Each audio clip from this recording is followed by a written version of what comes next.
오늘은 복과 저주 선포식, 복과 저주 선포식이라는 제목으로 말씀을 선고합니다. 이제 가나안 땅에서 여리고 성을 정복했고 아이 성을 정복했어요. 이제 그 다음 세 번째로 이제 정복해야 되는 곳이 이 세겜입니다.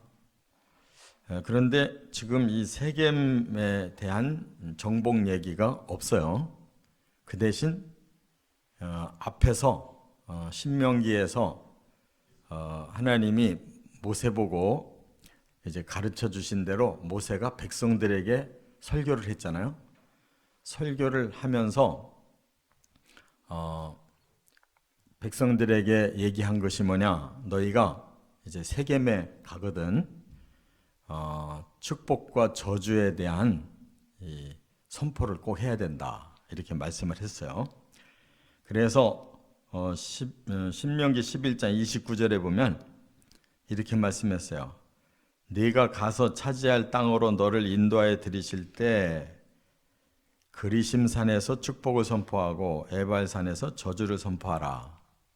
이 말씀을 모세의 설교가 세 차례가 있었는데 앞에 설교에서 이걸 했어요.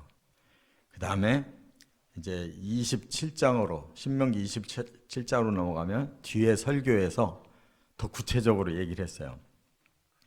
이제 에발산에서는 기념식을 하고 그 다음에 이제 그 그리심산과 에발산 양쪽으로 6지파씩 서라.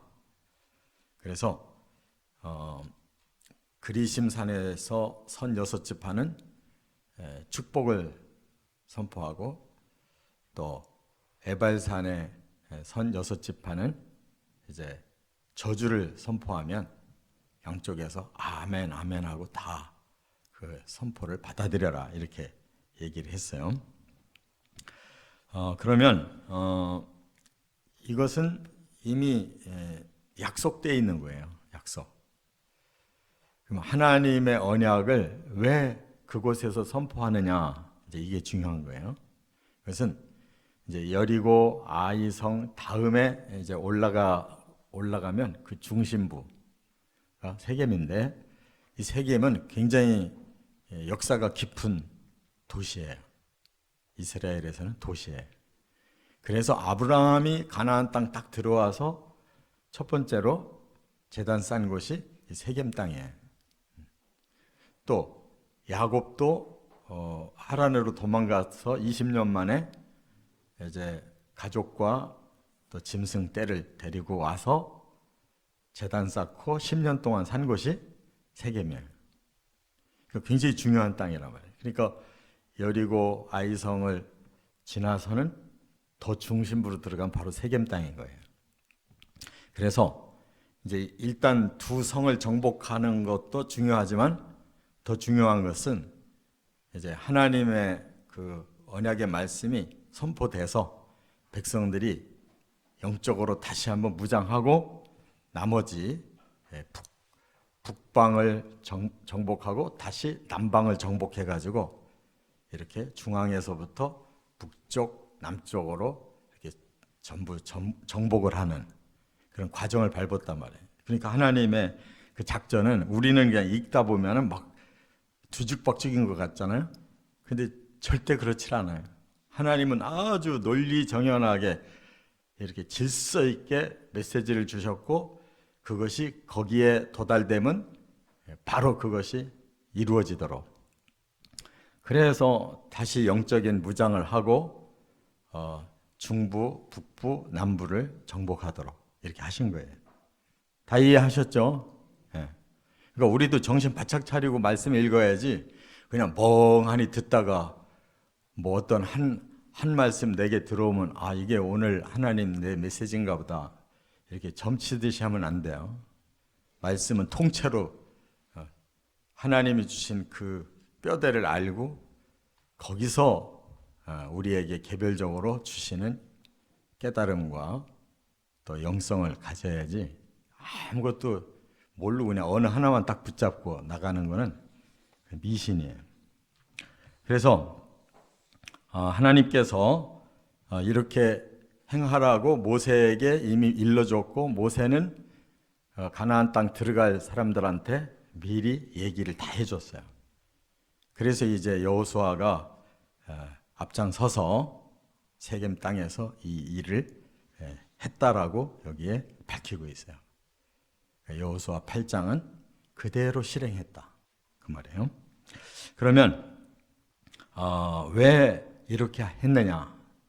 우리 신앙생활의 제일 중심이 뭐냐? 하나님 말씀이라는 거예요.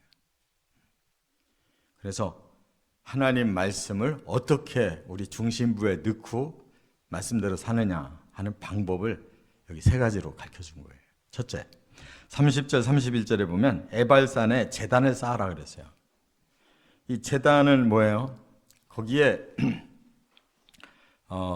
하나님께서 이제 언제든지 제사를 드릴 수 있도록, 예배를 드릴 수 있도록 제단이 쌓여졌는데, 아브라함도 야곱도 쌓았던 그 제단을 다시 회복시키라는 거예요. 믿습니까? 그러니까 우리가 신앙생활할 때 제일 먼저 영적 제단이 쌓여져야 되는 거예요. 예배드릴 장소가 반드시 있어야 됩니다.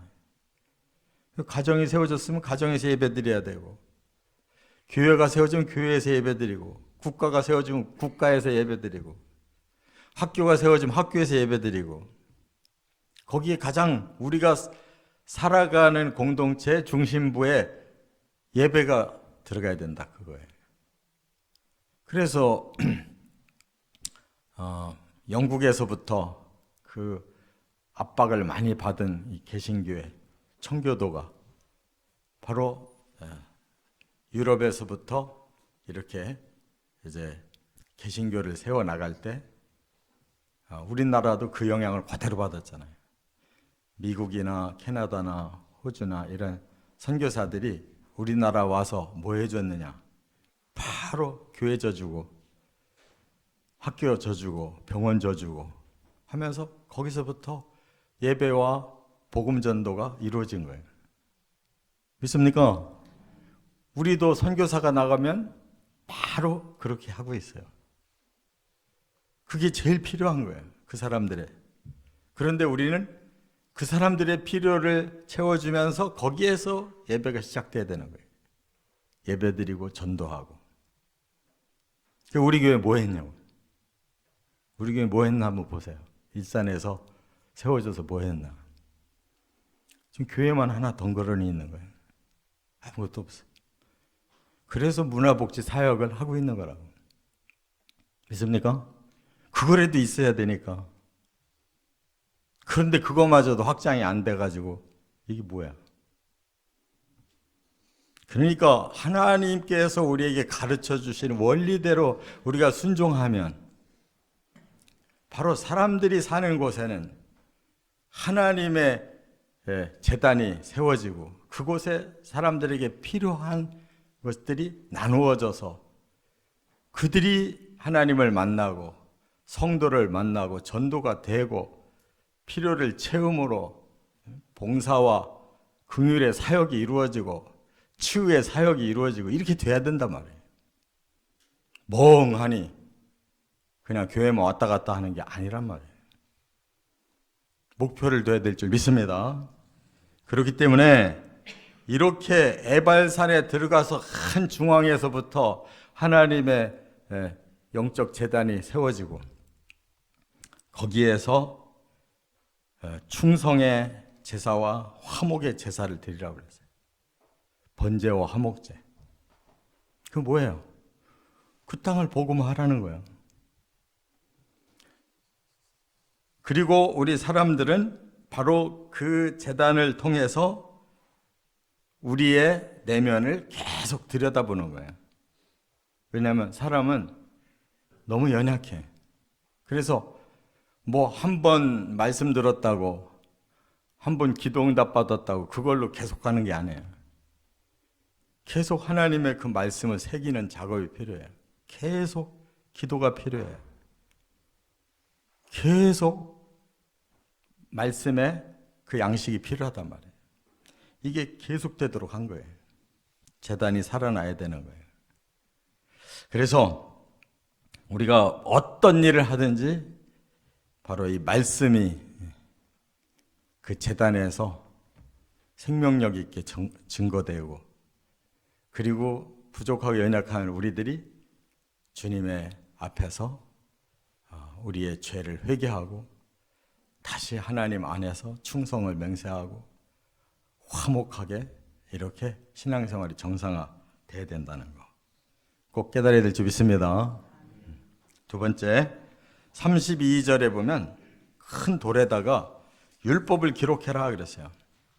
이게 다 그냥 계속 있어야 되는 거예요. 제단이 남아 있어야 되고, 큰 돌에 쓴 율법 돌탑이 남아 있어야 된다는 거예요. 32절. 여호수아가 거기서 모세가 기록한 율법을 이스라엘 자손의 목전에서 그 돌에 기록하고. 그렇죠? 그러니까 왜? 제단 쌓으러 와서 예배 드릴 때 항상 그 큰 돌에 쓰여 있는 율법을 어떻게 해라? 읽으라는 거예요. 예배는 하나님의 말씀을 읽는 거예요. 하나님의 뜻을 깨닫는 게 예배라고. 그래서 큰 돌 하나를 준비해서 석회석을 바르고 거기에다가 글을 새겨라. 그럼 언제든지 그곳에 오면 하나님 말씀을 읽고 가는 거예요. 그 당시에는 성경책이 없어요. 그렇기 때문에 그냥 이 성경을 전부 그 필사를 해가지고 이게 남겨놔야 되는 거기 때문에 없어요. 그 당시 성경이. 그 이스라엘 역사를 보면 성경을 잃어버리고 사는 역사가 많아. 뒤늦게 성전 수리하다가 성경책 발견해가지고 그때 낭독을 해가지고 사람들이 울고불고 야단나잖아요. 우리는 이렇게 집에도 그냥, 저는 지금 뭐 사무실이고 집이고 하면 성경이 수십 권 있을 거야. 종류대로 계속 사봐가지고. 그러니까 성경이 있는데도 안 읽으면 무슨 소용이 있어요? 응? 그렇게 하나님의 말씀이 중요하다는 거예요. 그리고 신명기 28장에 보면 그 축복과 저주의 내용이 쫙 나와요. 그래서 제가 설교할 때 축복 4가지, 저주 4가지를 묶어서 설교를 전 했었거든요. 바로 그런 말씀을 써놓으라는 거예요. 어떻게 살아야 복을 받고 어떻게 살면 저주받는다는 거를 핵심을 써놓으라는 거기다가. 그러니까 우리도 신명기 28장 잘 읽어봐야 돼. 계속 내가 정말 축복을 받을 신앙생활을 하고 있나, 저주받을 신앙생활을 하고 있나 잘 읽어봐야 돼. 이렇게 사람은 망각의 존재예요. 안 듣고 귀 막고 눈을 막으면 신앙생활 잃어버려요. 여러분들이 6개월 동안 설교를 안 들어봤다, 성경을 안 읽어봤다, 심령이 다 망가지는 거예요. 오랫동안 신앙생활 했다고 여기에 우리 신비에 이게 기록되어 있는 게 아니에요. 다 잊어버려요. 영성이 다 사라져버린다. 그러니까 우리가 계속 이렇게 말씀을 듣고 예배를 드리는 가운데 다시 새기고 다시 확신하고 다시 결단하고 이게 계속 반복되는 거예요. 반복 교육이 반드시 필요한 거예요. 나는 성경 몇 번을 읽어봐서 다 띄었다. 띈 사람 하나도 없어요. 1000번, 10,000번을 읽어도 계속 해야 돼. 저도 설교 많이 했는데 자료를 얼마나 많이 쌓아놨겠어요. 그 자료가 저한테 다 여기에서 살아있느냐? 몰라요. 저도 전에 설교한 거를 다시 들여다보고 깜짝깜짝 놀래요. 아니 내가 이렇게 설교를 했는데 지금 전혀 그 설교가 기억이 안 나. 내가 했는데도 자료를 다시 보면 다시 막 새록새록 생각이 나는 거예요. 그러니까 오랫동안 설교를 했던 그 자료가 굉장히 많잖아요. 그거를 다 이제는 한눈에 다 보니까 얼마나 풍부해지는지 몰라요. 66권을 수없이 많이 돌려서 설교를 했기 때문에 같은 본문의 그 자료가 얼마나 많이 있겠어요. 그거를 제가 한눈에 보니까 지금은 설교가 훨씬 더 광범위한 것을 훨씬 핵심으로 줄일 수가 있어요. 자료가 그대로 있으니까. 그 책임질을 안 하면 저는 지금 목회 엉망으로 하는 거예요. 나이대로 늙어버리면, 영성도 늙어버리면 엉망으로 할 거야. 진짜 조금씩 엉망이 돼가고 있어요. 기억은 나는데 말이 앞에서 안 나올 때가 있다. 분명히 그 말을 해야 되는데 그 단어가 갑자기 생각이 안 나. 이 뇌가 굳어가는가 봐요. 그러기 전에 말씀을 쏟아야 되겠단 말이에요. 그러기 전에 우리가 말씀 받아서 새겨놔야지. 할렐루야. 이 큰 돌에다가 율법을 새겨놓고 가서 계속 보라. 이게 얼마나 중요한지 몰라요. 성경 안 읽는 사람은 신자 아니에요. 성경책도 안 갖고 다니는 거는 그건 말할 필요도 없고. 그게 무슨 신자야. 성경책도 없는데. 성경도 안 읽는데. 신자 아니에요. 정신 차리고 내가 어떻게 신앙생활을 하고 있는지 잘 살펴보라고. 왜 하나님이 이렇게 제단을 쌓아라 큰 돌에다 율법을 새겨놓고 거기 가서 계속 제사도 드리고 큰 돌에 율법들을 다 한 번씩 읽고 와라. 왜 하겠냐고. 끝으로 세 번째, 33절부터 35절에 축복과 저주의 율법을 낭독하고 선포하라는 거예요. 자, 그래서 그리심산에 6지파를 세워놨어요. 시므온, 레위, 이사갈, 요셉, 베냐민 지파가 거기 서요. 그 다음에 에발산에는 루벤, 갓, 에셀, 스불론, 단, 납달리 6지파가 서요. 그래서 선포식을 한 거예요. 여호수아가 축복의 율법을 읽어요. 그러면 제사장들이 다시 반복해서 큰 소리로 읽어요. 여호수아는 한 사람이니까 목소리가 작잖아. 양쪽 산에 다 들리겠어요? 그러니까 여호수아가 먼저 낭독을 한단 말이에요. 그러면 그것을 제사장들이 크게 다시 낭독하면 그게 선포가 되는 거예요. 그러면 그 축복의 말씀을 들은 이 그리심 산에서는 그 6지파가 선포할 때마다 아멘, 아멘 하고 선포하는 거예요. 지금 같은 매스컴이 있으니까 그럴 필요가 없잖아. 이렇게 잘 들리니까 뭐 수천 명, 수만 명이 앉아 있어도 제가 혼자 해도 충분하잖아요. 그 시대는 그게 안 된단 말이에요. 여호수아가 여기서 큰 소리 지르면 저 밖에가 들리겠냐고.